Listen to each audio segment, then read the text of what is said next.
because of course everyone's gonna read this book and they're gonna be like, how could you not see the signs? How could you not know? And it's a low vibrational take most of the time because everything looks clear in hindsight. Good morning, and welcome back to the Sage Sorority. How are we all doing, guys? I hope we're doing well. It is April 9th, and I have returned just like I said I would. I hope everyone's been doing well, and you haven't missed us too much during our production break. I missed you. So happy to be back recording. And if you're watching this on YouTube or on Spotify, hopefully you are seeing this in video. Getting episodes on video is a goal of mine. It's something that just requires a little bit more work and finesse. So that is my goal. I'm working towards it, guys, I promise. We have a lot to discuss, and I kind of flagged on Instagram before I went on the break that I was reading this book, Strangers by Belle Burden, and I absolutely knew that I had to do a opinion piece, review, personal philosophy type of situation episode for the pod, and of course, it's my first one back. There's a lot to discuss when it comes to this book. First things first, this memoir is incredible. Regardless of what I say or my thoughts on it, I highly recommend you get it. I think it should be mandatory reading for any woman that's married, in long-term partnership, and or engaged. So if you have a friend who is in her engaged era, buy her this book as a favor.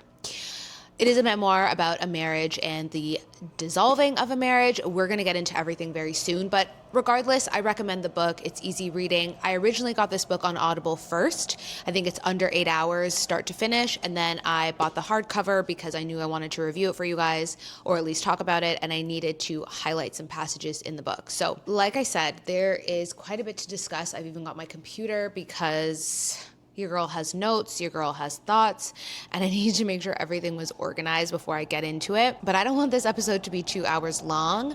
I've got a metro train in front of me, cargo train behind me, and I've got the laundry going. So without further ado, let's get into today's episode. Okay, so first things first, this book was actually released in January, but I really feel like it hit the zeitgeist discourse end of Feb, early March. And that's when it made its way to me, picked it up, breeze through it. Like I said, it's an easy read. It's a quick read. It's also very captivating.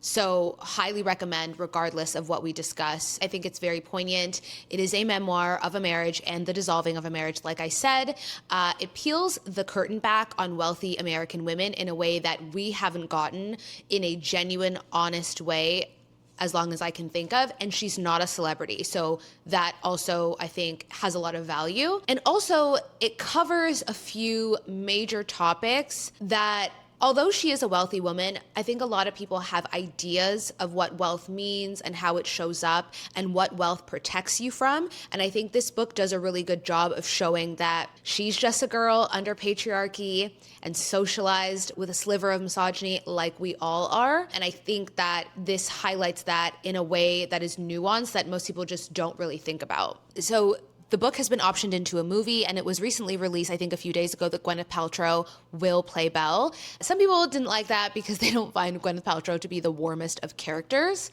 They do have a similar face, so I could see why a casting agent would be like, this is perfect. Gwyneth Paltrow is also an Oscar award-winning woman, the quintessential wellness mother of children, blah, blah, blah. So I can see why it works. The book became an instant New York Times bestseller. I mean, you've got Joyce Carol Oates giving a review and is quoted on the book as well. The book was born out of a very popular modern love essay that performed very well. If you guys have been following me for a long time or you've been listening to the pod from the beginning, you know that the modern love column I care deeply about. I love it so much. I think it's an incredible piece of pop culture, and I love what the New York Times has done with that. It's arguably my favorite part of the New York Times. So no surprise that they accepted this essay. It did very well. She actually talks about the submission of that essay towards the end of the book. There was a lot of discourse online, and I saved myself from most of it. I did watch 2 videos, and they're pretty big influencers, and I felt like, okay, this is a common theme that's coming up. And I feel like when you really listen to the book, maybe because I listened to it, I feel like I took different things very seriously, and I feel like there's a lot of discourse that is missing, and that's why I felt so compelled to talk about it. So what I will say today, though, is that this is my take, this is my opinion. There are things that you might not agree with, that you might push back on, that you might feel a little bit uncomfortable, and that is more than okay.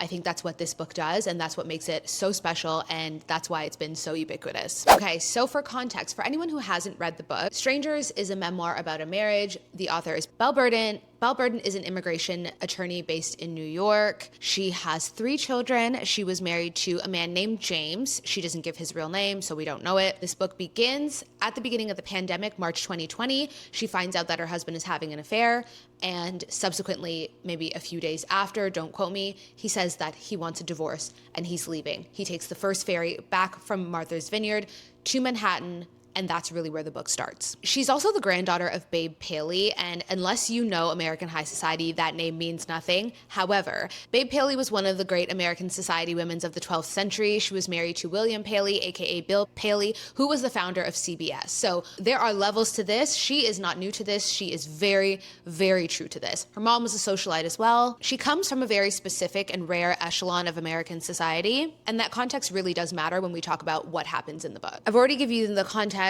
They're at Martha's Vineyard. It's the early days of the pandemic. She finds out her husband's having an affair because she gets a text from the woman that he's having an affair with, her husband. And subsequently, her husband, James, that's a pseudonym, comes to her a few days later and says, or I think the day after, I can't remember, and says, I want a divorce. He ends up going back to New York. And that is really where the book begins. I want to say, firstly, there's a lot of criticism on Belle herself, and we're going to get into that. And I know that it's because she wrote the book, she put herself out there, and she's speaking from her own experience.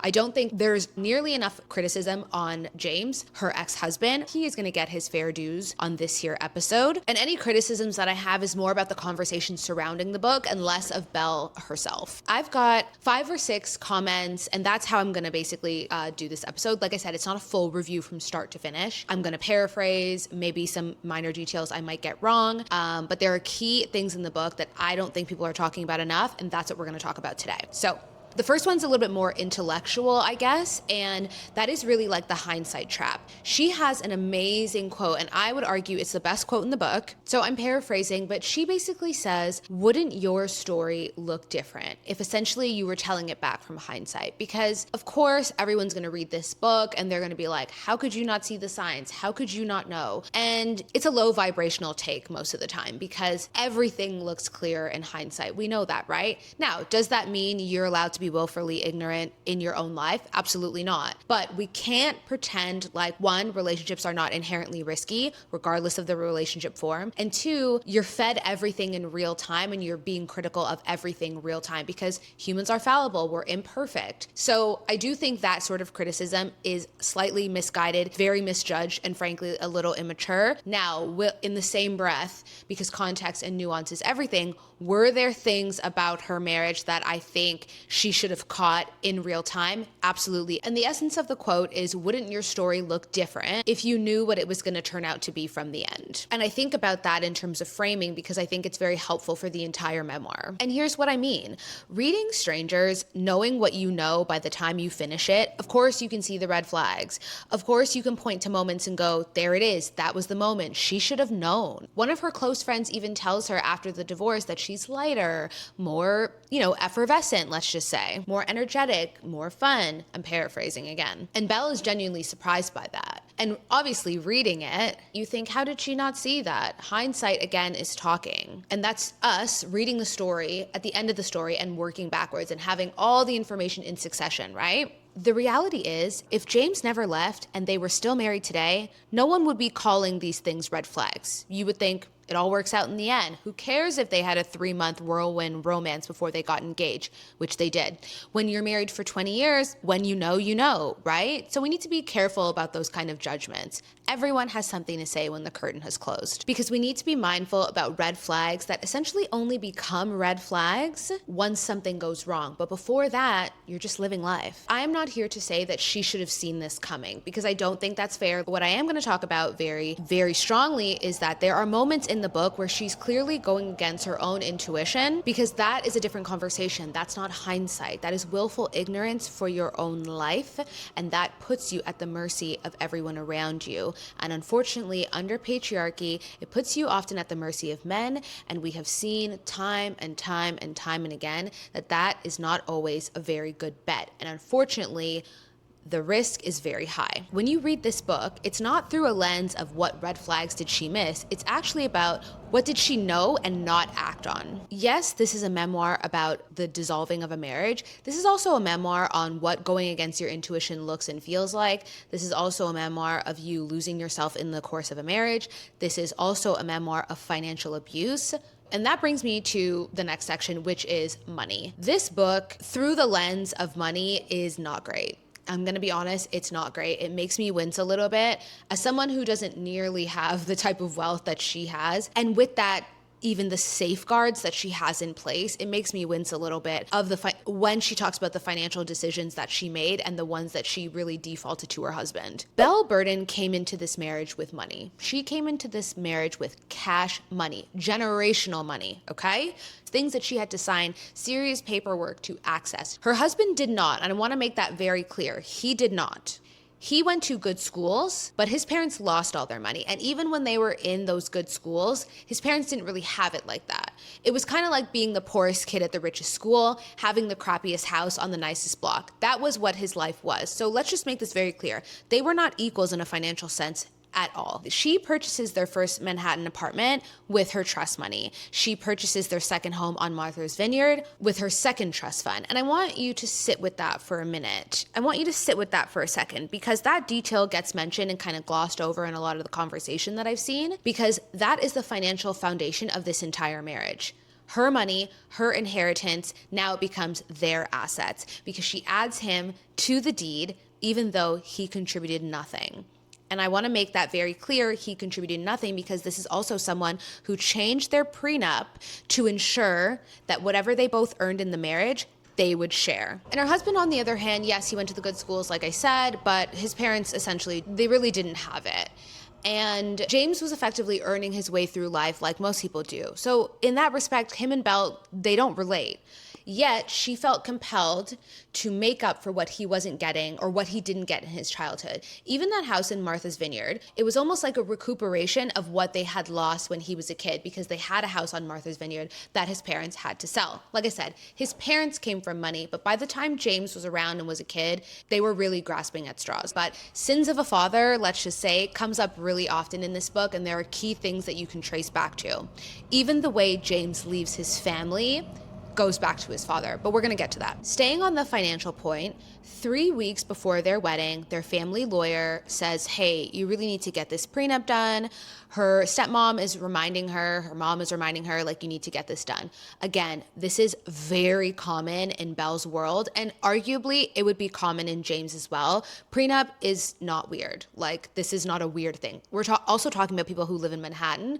Belle was a lawyer, James works in finance. Prenups are name of the game. So her family lawyer is like, hey, you really need to sign this prenup. And James goes to her and says, I want to make an amendment. First, let me just backtrack. He was upset about the initial offering of a prenup. It said it made him feel like an outsider.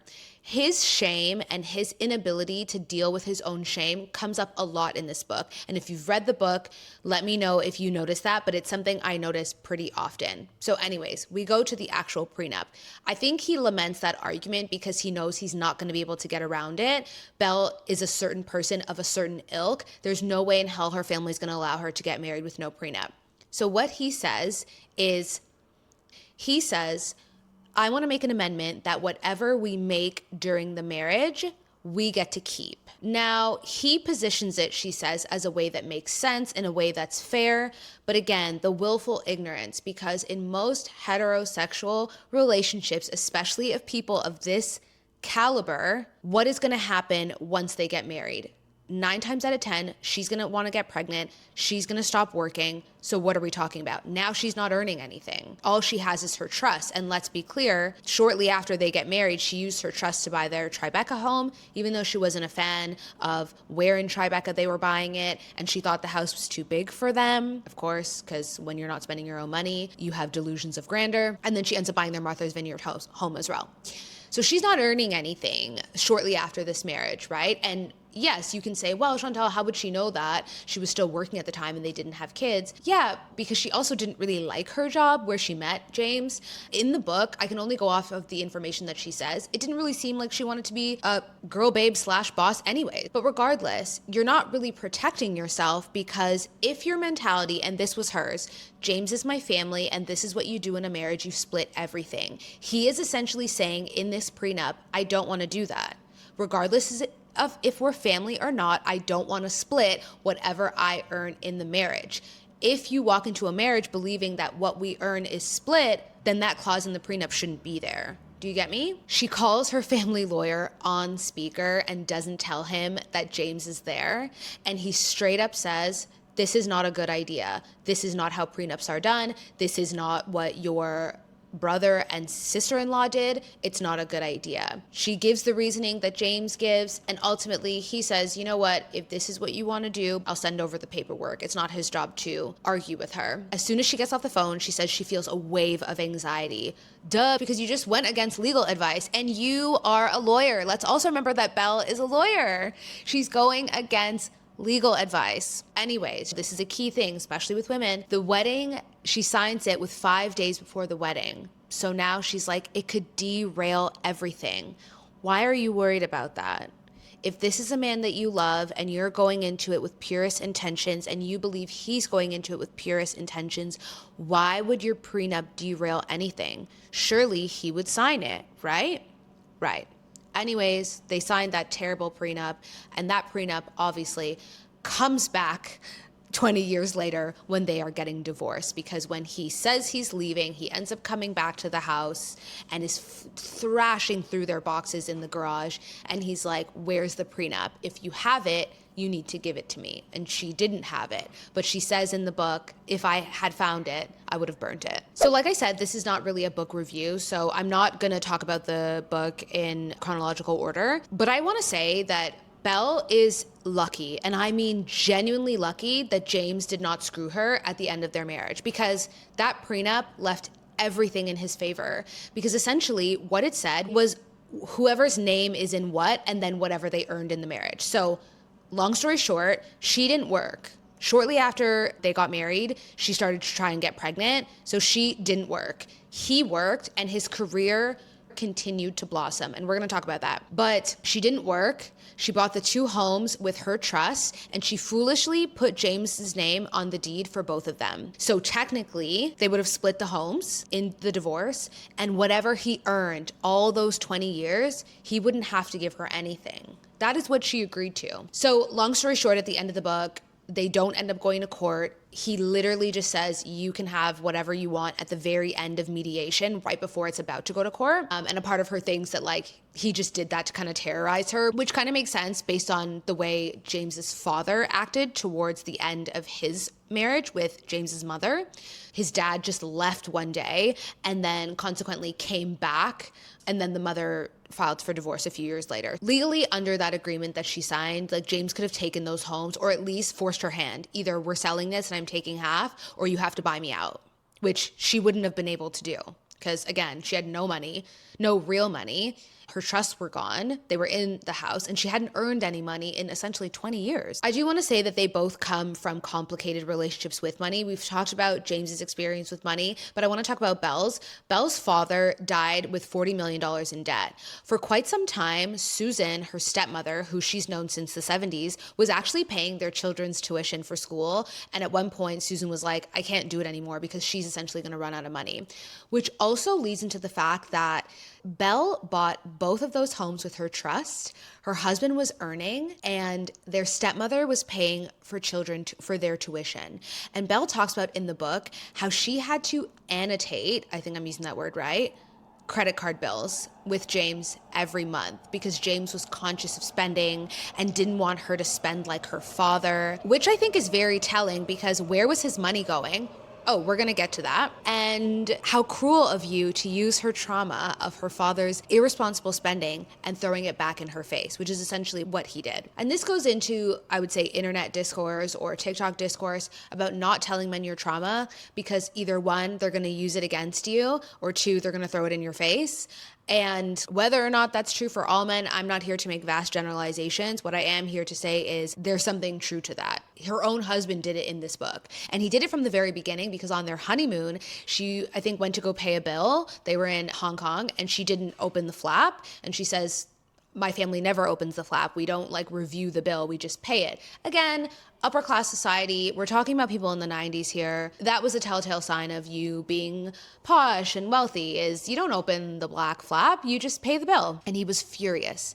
And he even scolded her. And in that moment, he scolded her and said, that kind of spending is not going to happen in our marriage. And essentially, that's when he brings up her father. So sorry if I'm jumping around a lot, but we go back to her father. Obviously, she didn't come from an environment where financial responsibility and financial protection was necessarily modeled to her in the best way. Her parents were divorced. Her dad died in quite a bit of debt. Her dad was the light of her life, big spender, generous, creative, smart, all of the things, right? But essentially he died with $40 million in debt that no one knew about. So she came into this marriage essentially having absorbed certain things about love and money and trust and being a little vulnerable in that respect. I'm not saying we need to play the small violin for a woman that comes from American upper class society, but at the end of the day, you don't just wake up one day and become, financially responsible. And just because you have a lot of money doesn't mean that you are going to be responsible with it.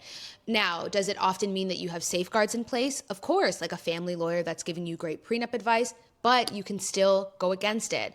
There's lots of rich kids that squander away their money. There's even an old adage that money tends to lose itself every 3 generations. You have the generation that earned it, that grows it, and then you have a generation that squanders it away. And lots of wealthy people, that is their story. And I say all that to say our origins shape us. This book, also a memoir that you cannot outrun your upbringing. There is no outrunning your upbringing. You have to heal from it. There's no elevator to healing. You have to take the stairs. You have to go through it. I think her and her husband, her ex-husband, are a great example of people who didn't heal from their situation and just got around it and thought their story would be different just because they're different people. And unfortunately, they are a victim of their time. But unfortunately, we know now with enough therapy and self-help books and self-talk and all of that stuff, we know now that that is essentially just not the case. And finally, on this point, which is going to perfectly tee me up to my next point, is that I am not saying every man thinks like this. I am not saying every man is going to do this. And I really want to steer away from vast generalizations. But what I need women to take away from this pod, this segment, this book, is that you are often not playing the same game as men. What I am saying is that some men think this way, and the data is there. It's very clear. This has been happening for a very long time under different races, different socioeconomics. It's a heterosexual relationship, and that in divorce, women often end up losing financially. I'm not going to say they don't glow up. I'm not going to say they don't get their sense of peace. I'm not going to say they don't lose weight. All of those things are great and dandy, but financially, they end up worse off, at least in the immediate, and for some, for the eventual. The data on what happens to women financially after divorce is not ambiguous, okay? It is very clear. Whether or not you want to put your head in the sand because you want to believe that you and your honey are the exception to the rule, or you believe we don't have enough to think like that, both are immature and naive at best. I will say, and it's something I always say, relationships are inherently risky. Coworkers, friendships, situationships, lovers, marriages, whatever you want to say, whatever relationship you're thinking about, they are inherently risky. Matters of the heart are risky. That does not excuse willful ignorance. It just doesn't. There is a difference between loving someone and putting your whole heart and trust into a relationship and deciding to be willfully ignorant about matters that actually shape your life, the quality of your life, the safety of your life, and the safety and quality of your life for your children, whether you have them now or you plan to have them in the future. There's also something to say about removing safeguards that are there to essentially protect you because of love. You don't get a pass on that. And I think that's why people have come down so hard on her is because, yes, we like women telling us stories, but what we don't like, and what in this fourth wave of feminism that we're experiencing now, is seeing women be so fucking weak and stupid just in the name of love. That is what we don't like, and that is what we are losing a lot of capacity for. Whether that's wrong or right, I'm not here to say, but I have heard many people feel triggered by weak women, myself included, and listening to women make such poor decisions just because they're in love. And it's not that it's inherently bad and that it's not virtuous in its own way, shape, or form. It's just that, fuck, don't we have enough examples of this not working out? Don't we have enough examples of men literally doing the exact opposite and then screwing you and your children in the same space? We're talking about a man who got caught with his affair, decided a few days later that he wants out, he wants a divorce. It's the middle of the pandemic. We are in March 2020, so peak pandemic. Goes back to Manhattan. He's like, peace out. I don't want to do this anymore. I want a divorce. Then when they're in the process of getting the divorce and he gets his new apartment, and it's only a 1 bed, or I think it's a 2 bed, and she's like, but you have 2 children, where are they gonna sleep? And he's like, yeah, I don't intend for them to sleep over. I only intend to have dinners with them.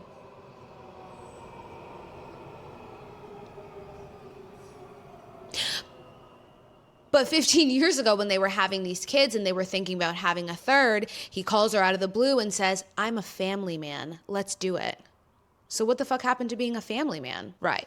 Is it sociopathic? Is it insane? Of course. But is it also indicative of the fact that men compartmentalize in a way that I think most women don't understand and don't comprehend? Yes. Do I think it's also indicative of a lot of 50-something middle-aged men having some sort of life crises and waking up one day and deciding that I want to have a new life and burning everything that they've built?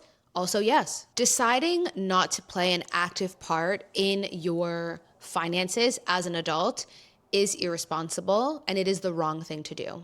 I don't care how in love you are. I don't care how much money you make. I don't care how tired you are. I don't care how many kids you have. It is an irresponsible thing to do, and you get no credit for it. There is no excuse that you can give me unless you are physically and mentally unable, and I mean that in a real way, not in a I'm tired type of way, to do that. It's irresponsible. It's irresponsible, and it's the wrong thing to do.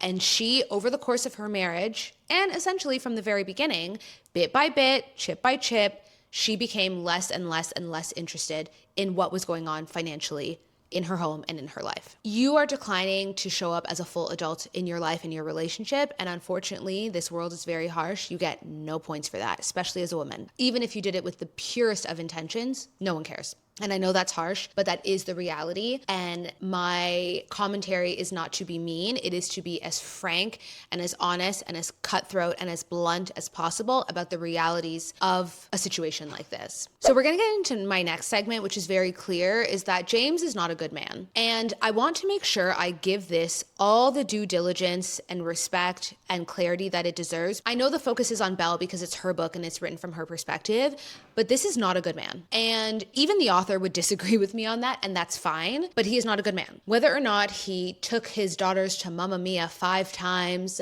and he used to break out the camcorder every Christmas morning, I don't give a fuck about none of that, because this is not a good man. The ends do not justify the means. Like him walking away from a life that he built in a cold and nasty way. No one's saying don't get divorced. No one's saying stay in a loveless marriage if that's how he felt.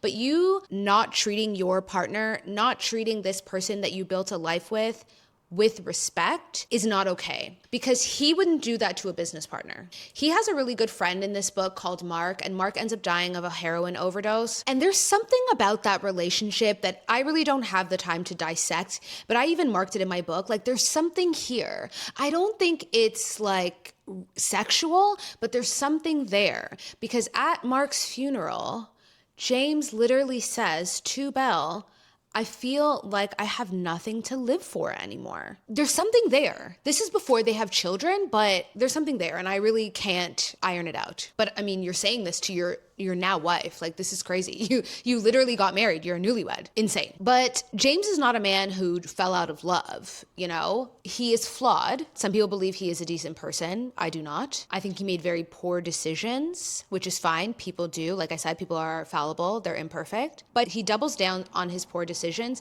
and also has zero concern about how those decisions affect other people. And I think that's what makes him not a good person. The picture that emerges from this book is the instinct to find balance between them, right? She does a good job of laying out the facts, but not making him sound more evil than the situation presents, right? You know, but this is a man who was willing to do serious damage to the people closest to him in order to just leave a life that he no longer wanted, and felt zero remorse about it. We talked about the kids, right? She's like, what's going to happen with the kids? We know that he gets this apartment. The kids are not going to stay there because he's like, I'm just going to have dinner with them. What are you talking about? They're not sleeping over. It's just like, okay, that's crazy. They end up having the third kid, even though she was overwhelmed. She says she was thrilled, which is fine because, again, like, you know, this is what we do. This is what we're doing together. This is very different than the way I grew up.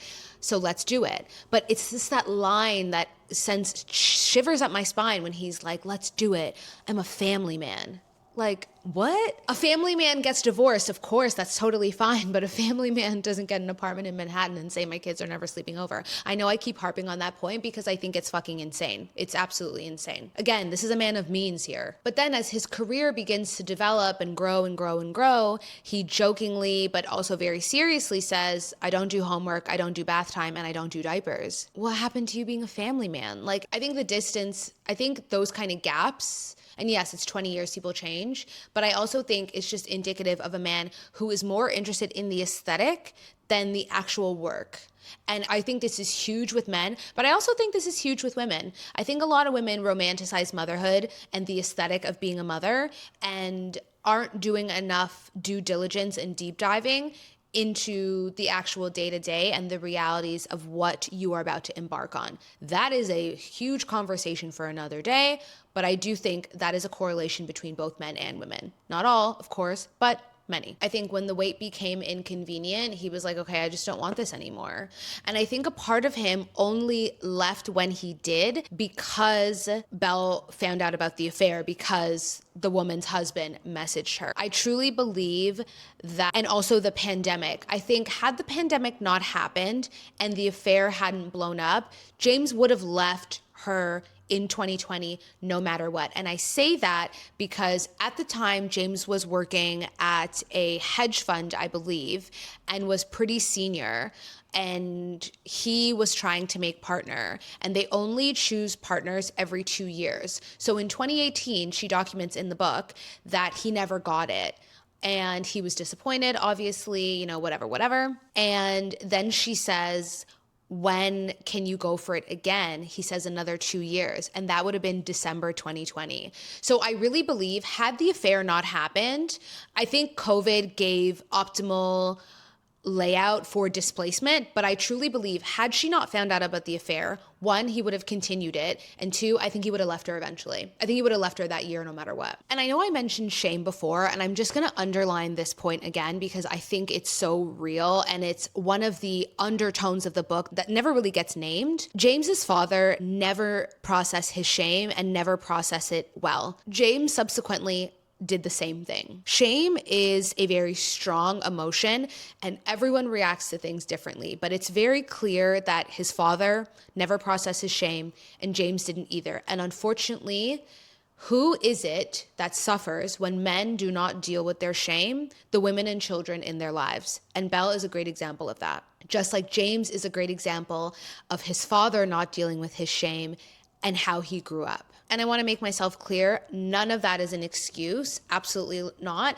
Children don't ask to come into this world and they come in quite innocently. So it is your job to do whatever you need to do to sort yourself out before you have them, or sort yourself out in real time if, you didn't plan appropriately. So I'm not making an excuse for James at all, but most things don't just come out of nowhere. And I think that that's a really important part of this book that doesn't get named in the very clear and obvious way that I think it presented. Another huge theme or something I noticed in the book that in the 2 videos that I watched, people talking about it, no one mentioned this, was, okay, Belle's inner circle is solid. Her mom, her stepmom, her brother, the love that her brother has for her is so heartwarming. I love it. Her sister-in-law, her best friend, those people around her, like her inner circle, solid. 10 out of 10, no notes. But the other people, the outer orbit, fucking terrible. All of those people that she was meeting at the cocktail parties and the country club that were saying these wayward things to her, like, oh, James hired that law firm? He's playing hardball. Why the fuck would she want to hear that? This woman's devastated. Her husband walked out on her, and you're making like light commentary. Oh, you're gonna get fucked. Like, better prepare yourself. She's obviously a very innocent, I would say shy and insecure woman. Like, just the commentary from both men and women, but definitely the men. Like, there was so few men in this entire book that had any kind fucking words to say to her. They all had the nastiest, most inappropriate, most nonchalant things. And I hated this running theme of her husband left her, so she is the problem.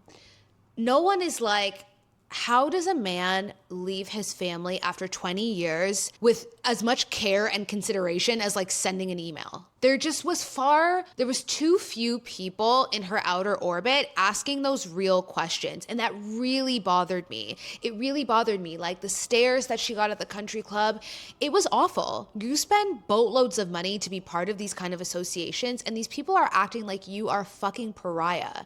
It really rubbed me the wrong way.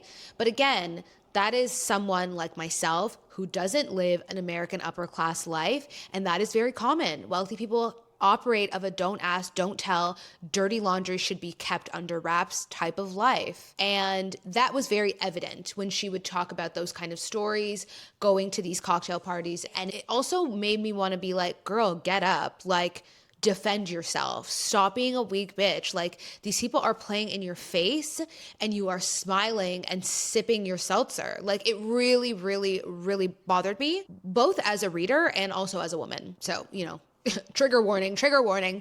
Yeah, I didn't really like that. What I also want to talk about that I didn't see mentioned that I think is very important. So every woman who's listening to this or watching this and is married in long-term partnership, has kids with somebody, wants any of the above, whatever, listen to me and listen to me very clear.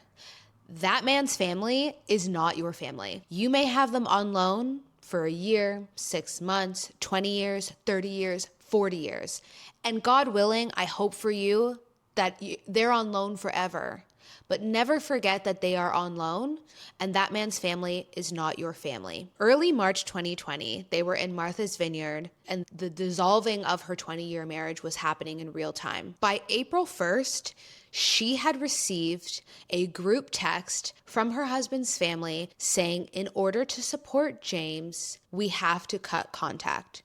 And she never mentions them in the book again. These are people that she considered her family, that she has been breaking bread with for 20 fucking years. The same coldness and distance that her husband had for her, guess what, girl? His siblings and his mother had it for you too. Evil and the rage I felt reading that, but also the confirmation. These people's families are not your family. They're not. How can you just toss someone away that you've known for 20 years?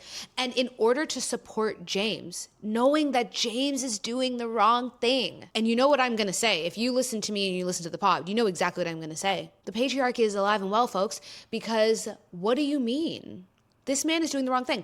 Never forget the inclination to hold down a man when he's doing the wrong thing, especially siblings and mothers. Would her family feel the same way if it was a woman that did that? I don't know. Maybe you might say, but Chantal, blood is thicker than water. Family's always going to defend other family, blah, blah, blah. Maybe, maybe not. But far too often we have men making awful decisions that only affect the women and children in their lives, and then their family just being like, well, that's my son, that's my brother, that's my cousin, that's my homeboy. I'm gonna stick by him even though he's doing some really, really, really fucked up shit. I couldn't believe when I read that text. I was like, okay, fine, you're not gonna support Belle, but you still have a granddaughter and a grandson and a niece and a nephew. It was just so crazy to me. Another common thread that happens throughout the book is you realize that James faces zero consequences for what he did. In the early days, Belle tries to protect him and protect the decision that he made. She does come to her senses when he has the idea to tell the kids that it was a mutual decision. She was like, I'm not gonna tell them that. And that was still when she was deep in her grief. So you're like, yeah, you're like rooting for her in that moment because you're like, yeah, like don't do that. But there's lots of moments where he tries to coerce her into doing something that is inherently not good for her or doesn't serve her interests, it serves his. Even with the country club. So the way the country club works is that because they come in as a couple, most people who are members are people who have lived on the island for years. But because they didn't live there, they didn't grow up there, sorry, they weren't sure who would be able to keep the membership. And she was like, this is insane. Like, this man left me. Why am I now on the chopping block? Like, surely I'm the one that still has this home. I'm the one that's still here all the time. And I have children. Why would it even be considered that he gets to stay there? And it's like, there's no social repercussions in this entire book for this man with the heinous act that he has committed. It's actually crazy, and it is one of the most infuriating through lines of the entire book. No one holds this man to the fire. No one says, hey, what you did is really fucked up, and you should know that. No one does it. And maybe it happens, but we don't know about it because she doesn't know about it, because I'm sure if she did, she'd put it in the book. There's no social reckoning for him at all. Nothing happens to him at work. And something I want to be very clear. Okay, first of all, let me take it back. I want to make this as succinct as possible. They met at the same law firm, right? James never paid attention to Belle until he saw her in the society pages. I want to make that very clear. They got engaged after 3 months, but she had been at that law firm for quite some time. He never moved to her. He never cared about her outside of coworker relationship until he saw her in the society pages, because she hid that part of her life from work. When I tell you, this is more than just a girl with a silver spoon. It's more than just a girl with a silver spoon. Anyways, that is when he started to pay attention to her. Whether or not James was planning this from the beginning, I don't know if I believe that. 20 years is a long time to plot. Is it impossible? No, but I don't know. But it's moments like that where you're like, he's smarter than we're giving him credit for, than she's giving him credit for. But of course, how could she say that to us? How could she ever want to admit that to herself? That would be very painful. Anyways, whatever. He leaves that firm to go at a law firm that her uncle started, okay? So his next gig up, her connections, her familial connections, which means that guy wasn't interviewing. He wasn't doing no strong test. He was walked into that job. Then, later on in the book, I think he becomes president of that firm, okay? So natural escalation. Of course he's gonna get promoted. Of course he's gonna work hard and do well, but of course he's gonna have that job and he's gonna get paid handsomely, because why? He's Belle's husband, and Belle is the founder's uncle. That firm gets set up for a sale, and James tells her the sale was good, but not that good, or something to that effect. The first thing I'm thinking is, if your husband works for your uncle's firm and now he's president of that firm and that firm sells, which means they got acquired because the firm wasn't struggling, I want to know the windfall of that fucking sale, because I care about the finances in my marriage, because these are our finances, because I'm not working. I'm raising heaps of kids with my nanny. I want to know, because again, I'm an active financial participant in this marriage, whether I earn money or not, because we have come to an agreement that you're going to work and I'm going to mind the home, which means both of our roles are valuable, and they are valuable because in 2012, she got a job offer to do law work that she cared about, which has always been the juvenile immigration type cases, which is what she does now. And he was like, no, you can't take it. Your role is in the home. And she was shocked at the quickness of which he shut it down and how there was no discussion. Right. But you guys are equal partners. Sure. Anyways, the company sells. he waters down the sale. He's like, yeah, it was good. It wasn't that good, whatever. This guy then goes to a firm, and I thought he probably got that job at that hedge fund, that financial firm, because he was married to her. Absolutely. And if you're like, oh no, that's not how things work, one, you're being naive. That is absolutely how things work. He is married to Belle Burden, this echelon of my wife's grandpa founded CBS. Like, of course he got that job because of his connections. Of course he got that job because of who he was in upper society. Of course he did. All of those things are interlinked. And I say all that to wrap up my point of he still has that job, because she mentions in the book, I think he's still at the same firm. Nothing happened to him. No, there were no societal punishments for his brutal and cold discarding of his family. But you think a woman could do all that? Yeah, right. And I want to bring this to my last point. And this is something that maybe will be considered a hot take. It's definitely something that I have mentioned in my private circles to my close friends. And that is, a lot of women do not want to think for themselves. And this book has great examples of a woman who actively does not want to think for herself and defaults that thinking, that responsibility to her husband in a very immature and ignorant way. And I know that's harsh, and I don't mean to be harsh, because I think she's a lovely woman. And I think the way she has put herself out there in the world with this book is very vulnerable and very genuine and hard, because a lot of people have a lot of things to say, me included. And I'm ultimately grateful for her story. I'm grateful that this book exists. I really am, because I think that in feminine memoirs, this will go down in history. I think this book will be a classic. I think this book will be an eat, pray, love level of literature in culture. Absolutely. It is my thesis that being in a long-term relationship does not absolve you of your own thoughts. The idea of I turn off my brain when he's around is cute when it comes to emotional labor. You know, I can get behind you with that. You know, you're going to a vacation, you're with your hubs, and he's got the taxis booked, the hotel is sorted, and the dinner reservations are made, and he already vet every bar and cocktail hour on TikTok. You got me on that one. I'm there. But when you stop deciding to be involved in things like money, in things like your husband is the only one that earns in this house, and you don't know how much money he's making, and you don't know when he gets his bonus, and this, that, and the third, but you are detailing credit card receipts, and your husband is so annoying about finances, even though you came into this marriage with not one but two trust funds, but he's so annoying with finances that you have a separate Amex and you use that to spend money on your kids because you don't want him to be annoying about it, yet these are the kids that you guys made together. A problem. That is a big problem. And I hate to be the bearer of bad and or bitchy news, but there are a lot of women that live that life. There are a lot of women that spend on their kids and their husbands don't know about it. And not because they don't want to share, but because their husbands are not going to see the value of the money being spent on children. And that is a problem. I do not believe in having to justify purchases for your children to the person that you made these children with.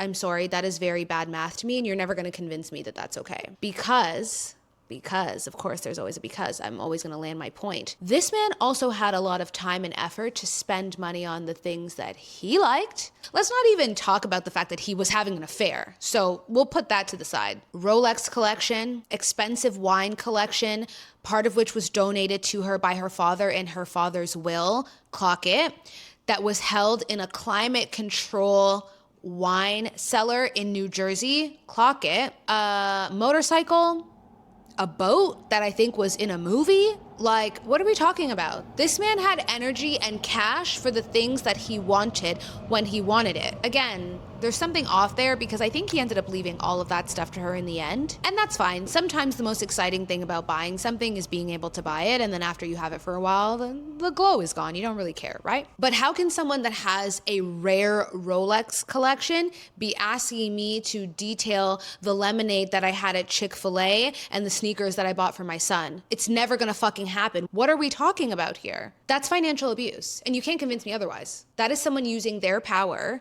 and that is a woman yielding power to him when it's not earned. And why? Because he's a man. Because she doesn't want to think for herself.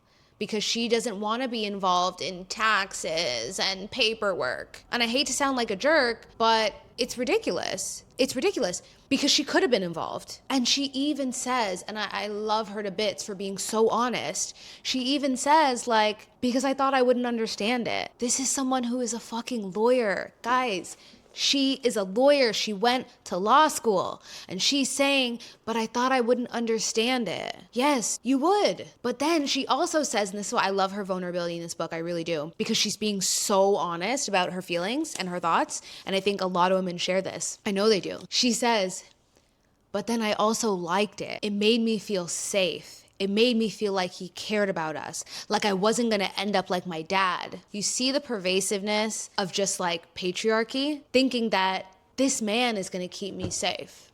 This man is gonna keep us safe. My husband is gonna keep us safe. The same husband that comes to you on a whim in the middle of a global pandemic and says, hey, yeah, I don't wanna do this anymore. And hey, yeah, I don't really care about taking care of these kids anymore. Like, you can have them. Like, hey, you can have them. There's also a terrible scene in the book where he comes back after the initial scare, like maybe a month later. This is when he comes back and he's digging for the prenup. And this is when they're telling their kids. And he's like, we're getting a divorce. One of the kids initially, the youngest girl, she thinks that he's joking. Then she sees the mother's face and she realizes how serious it is. She starts crying. She runs away, right, in the house. And this man turns to Belle and says, I'm starving. Can you make me a sandwich? Like, it's not even funny, but I remember hearing that on Audible. I'm sitting on the tube and I'm listening to this book and I'm like, oh, this is fucked. Like, this is actually insane. And if you're smart, you know where this is going.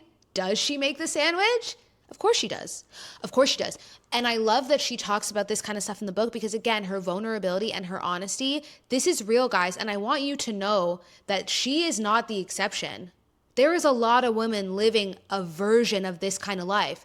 And she makes a sandwich and she details her feelings saying, wouldn't the mother of her father's children make him a sandwich? And she's going to make a good sandwich. And misogyny and patriarchy are so rife in our worlds that in her head, she's thinking, I'm a good woman and I'm going to make a good sandwich. And I want this sandwich to be good because why? How could a man leave his family when a woman like me makes such good sandwiches? I'm paraphrasing, but that is the exact thoughts that's going through her head. And we've all been there. You're going to see your ex for the first time after breaking up, and you're going to look really hot, and you're going to be really fun. Because how could he leave such a hot and fun woman? Those kind of thoughts are not unique. Yeah, it's crazy. But going back to not thinking for yourself, there's so many instances in the book. And again, I won't spoil everything if you plan to read it. And I highly recommend everyone does. The prenup, the job, there's just so many moments where she goes against her better judgment or just throws any potential option of having judgment right out the window. Because she's like, I don't want to deal, you know? He's going to do this big stuff. And I'm going to do this stuff, and we have this agreement. But unfortunately, it's not an agreement that really holds up. It's not a fair agreement. It's not a crystallized. I'm jumping all over the place, but there's another important point in the book where at one point they were going to amend their prenup. And, you know, they're brushing their teeth one morning, and he just says, let's put it on the back burner. We've got so many other things to think about now. It's like, yeah, of course you do. And finally, I'll say, whether it's a financial decision, a decision about your body, a decision about your career, any major decision in your life, I'm not saying don't seek counsel from those closest to you. That would be foolish, and it's just not real life. What I am saying is you need to think about these things from a clear and logical place. I'm not saying don't have emotions because that's not real life. Emotions are data, but so is your intuition, so is your anxiety. Those things are data too, and don't ignore them for love, because you have to ask yourself, if this is the true love that I believe it to be, do I need to go against my better judgment? Do I need to turn myself down? Do I need to dim my own light for that love to continue and move forward? I would say no, and I would say that price is not worth paying. Ultimately, you are a fully functioning adult. You were a fully functioning adult before you met that man, assuming so. And you will be a fully functioning adult after that man, assuming so. And with a functioning mind and a highly in-tuned working intuition, and it is nobody else's job other than your own to make sure that you use that in every active part of your life that you can. So in closing, that was a long one, I think. Strangers by Belle Burden. Would I recommend? Hell yeah, 10 out of 10. Absolutely. I think this should be required reading for any woman that wants long-term partnership. Like I said, you're engaged girlies. If you're going to a bachelorette this summer and this spring, bring this for the bride. Please, bring it for her. Who cares if she doesn't read? Who cares if it's gonna sit on her shelf for 10 years? Bring it, okay? I'm already thinking about who I wanna give this to. That's how serious I feel about this book, okay? Because it's easy to read. I think it's jam-packed full of a lot of holy fuck, and you can find yourself in these kind of stories. And even if you don't, even if you're smug and you're like, I would never do that, I don't think like her, I'm smarter than that, you should know what other women are going through, if only to develop your own empathy. What I really like about this as well is not only is she wealthy American upper class, I love that this is a woman in her middle age. Belle is in her 50s. And, you know, we talk about things going sideways after 5 years, after 3 years very often. We don't get a lot of information from women whose life goes tits up after, not in this kind of candid, clear way. And for that, I'm very grateful. And for those of you that are gonna buy the book and listen to it, I want you to think hard about that prenup scene. When you get to it, it's pretty early in the book. I want you to put yourself in Belle's shoes. Like, what would you have really done? Think of the deepest love you've ever experienced. Think of the most intense, passionate relationship you've ever been in. What would you have done? Honestly, and be honest with yourself. What would it have taken for you to go against your intuition, for you to go against your family lawyer or any legal advice? What would it have taken for you to hide it from your mother, your stepmother, and your brother, the people closest to you in your life? How long or how short would it have taken you to get to that point, if at all? Very curious to see how you end up, because that is two things. That is how we learn as people, and we're able to learn through other people's mistakes and decisions and choices. But two, that is also how we develop empathy, that you don't have to go through everything to understand how someone or how a woman gets there. And I think that's very important. It's important for everyone, but it's especially important for us as women in community. And that's where I'm gonna leave you guys today. I was so passionate about this book and I really wanted to discuss it, and kind of in a timely manner. And I think with the news of Gwyneth Paltrow playing Belle, there was already a surgence of the book, but there's definitely gonna be a resurgence. And I love this book so much. And you guys know I'm kind of in my like female memoir era. I think I just wanna stick with it, and I wanna find more and more and more of them because they're always just so well written and so insightful. And I love learning from women that have walked different paths and women that are older than me. At the end of the day, I highly recommend you read this book. Take it for what it is, not for what it's not, and take what you can learn from it, because I think every woman can learn something from this book, if even, you know, the insane shock factor of the lives that people are living, right? So I hope you enjoyed this week's episode. You guys know where to find me, at Chantel Russo on all platforms, at the Sage Sorority on all platforms, and also subscribe to us on Substack. I have been writing essays. We've got a few that are already up, more is coming, and I plan to do some kind of BTS cheeky videos for Substack, and that will live behind the paywall. That is also coming soon. The Gathering Volume 2 is also coming soon. I'm working on that. That will be early summer. But I think that's all the housekeeping I have to remind you guys about. Subscribe, share this video with a friend who you think could learn a thing or two, and that's it. I will talk to you guys next week, same time, same place. I love you. Bye.